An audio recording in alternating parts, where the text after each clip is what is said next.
विरासत का संरक्षण करेंगे। मैंने आज से लगभग 25-30 वर्ष पहले मैं गुजरात में जूनागढ़ में भवनाथ तलहटी में गुरु गोरखनाथ आश्रम में गया था। वहां पर मुझे अपने वरिष्ठ संत श्री महंत शेरनाथ जी महाराज के पूज्य गुरुदेव श्री त्रिलोकनाथ बाबू जी की एक भजन हम लोग वहां सुनते थे, जिन्होंने संतों की महत्ता के बारे में कहा कि संत है सुहागी रहते सदा मगन और जाते हैं जिस लोग में करते सदा चमन। और मुझे तो चमन आज आपको यहां पेवा में देखने को मिल रहा होगा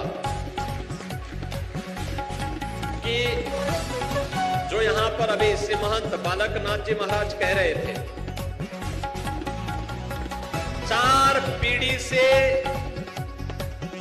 ऐसे नीचे की ओर पतन की ओर जा रहा एक पवित्र सिद्ध की यह पावन धरा,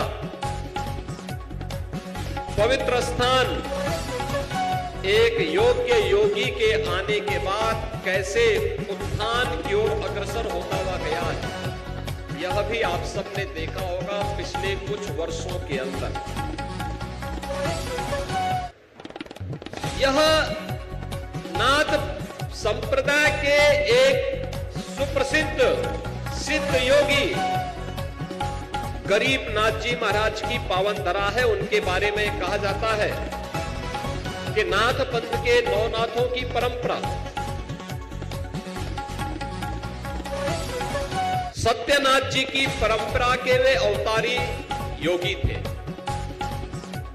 और सत्यनाथ की योग की परंपरा को उन्होंने इस स्थान से विस्तार दिया था। और सत्यनाथ के योगी देश के अंदर जहां कहीं भी रहते हैं वे अपना स्थान पेवा को मानते हैं। उनका सिर माथा पेवा है, पेवा की धरा है, यानी पेवा की धरा है। और यहां से ये विस्तार लेता हुआ देश के अलग अलग कोने में फैलता गया। यहां की स्थिति हम सबके संज्ञान में थी और जब शेरनाथ जी के बारे में संप्रदाय ने कहा कि भाई आपका सिर माथा है, आपको वहां पर कुछ करना चाहिए, वे पहले संकोच में थे। मैं करूंगा, मैं सहायता कर दूंगा। सहायता करने से नहीं होगा, स्वयं प्रत्यक्ष रूप से आपकी उपस्थिति वहां पर हो। आप वहां उपस्थित होकर के उस स्थान के बारे में कुछ सोचेंगे तो लोगों के मन में एक विश्वास जाग